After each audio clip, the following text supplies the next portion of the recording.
Greetings, travelers. I'm your host, the C.that knows a lot, Dr. Waluigi. While I've mentioned a few of the Canadian-made animated Christmas specials and movies, I'm sad to say that there aren't that many live-action Canadian-made Christmas movies that people either know about or are aware were made in Canada.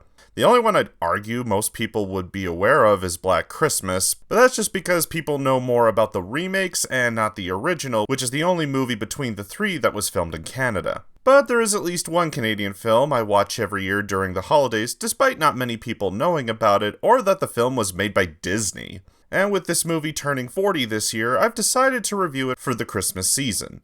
This is my review of One Magic Christmas.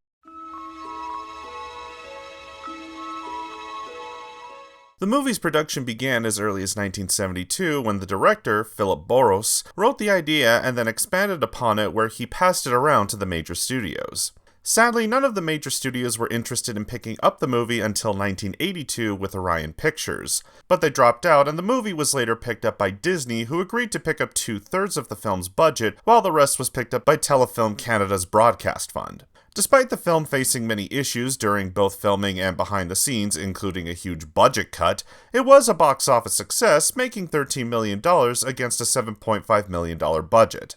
However, the film received a lot of negative criticism when it came out, mostly due to the film focusing on a lot of dark and depressing themes that not many people were ready to see yet. The movie hasn't gone on to be a cult classic or an underrated gem, but it is one I think is worth checking out for the positive message and the great acting, especially during the dark and bleak times we're facing right now.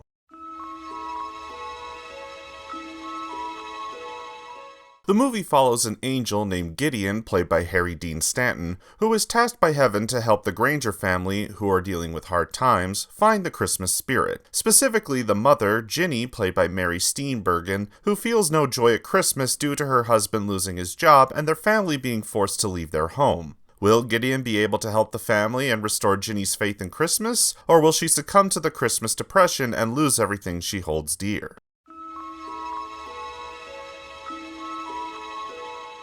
One of the biggest struggles when it comes to making a movie like this is having the characters be both likable and relatable. While I would say that other movies have much stronger characters, I think that this movie does have a very well done set of characters. The Granger family are all likable, and you can understand their different views on the situation they're stuck in.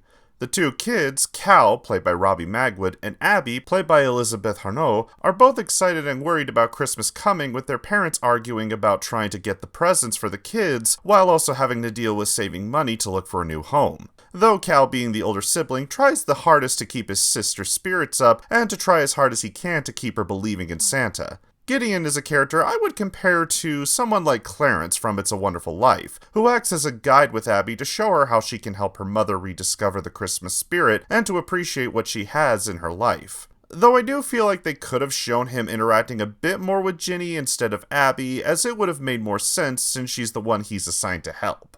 Ginny herself is a character that is very similar to George Bailey in that they both have lost the Christmas spirit due to so much hardship that has befallen them. In Ginny's case, it's not that she doesn't care about Christmas or that she's a Scrooge during the holidays. It really is about her being worried about how her and her family are going to survive after the holidays when her husband has lost his job and that they're also going to lose their home and they have very little money to fall on. She does want to make her family happy for Christmas, and she does buy gifts for her children, but she argues with her husband because he wants to get them more presents and wants to try and open up a bike shop with all of the money that they've saved. It is explained that Ginny's grandfather is still alive and willing to put them up till they find a new home, but I can understand that Ginny wants to be financially stable enough to not have to depend on her grandfather or squander the money her and her husband have tried so hard to save.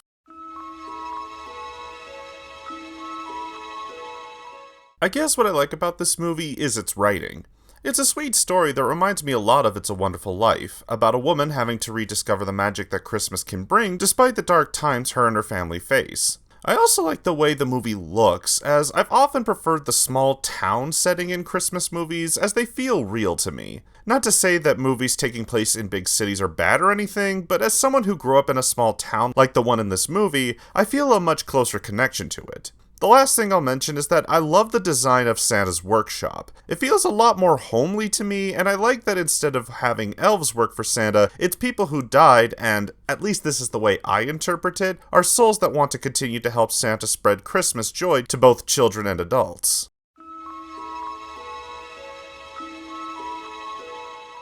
If there's one thing that this movie faced major criticism from, that I personally disagree with, was that the film was too real for some audiences. I mentioned this before in several of my other videos discussing the 80s, but I'll mention it again here. Back then, there was a recession going on where families were losing their homes and jobs due to the economy failing. And with this movie showing a typical family going through something like this, it did put a lot of people off for those who might have wanted to see something a little more happier during the holidays. But I don't think this ruins the movie, as it does make Ginny's journey that much stronger when she does start to believe in the magic of Christmas. And even It's a Wonderful Life also had similar themes, and it's considered a Christmas classic. While I can see why this movie isn't considered a Christmas classic on many people's lists, I do think that it is a movie worth checking out if you want to see an 80s remake of It's a Wonderful Life. The characters are just as memorable as that movie, and the small town feel just puts me in a nostalgic Christmas mood that makes me feel like a kid again. I also love this interpretation of Santa Claus, who is both the toy maker that we all know and love, but is also the religious figure of St. Nicholas that sends out an angel to help those in need of Christmas cheer. Overall, I give One Magic Christmas an 8 out of 10. It's definitely a Christmas movie worth checking out this holiday season. Thanks for watching, I'm Dr. Waluigi, and remember, don't judge a book by its cover, cause you'll never know what's inside. Good night, everyone.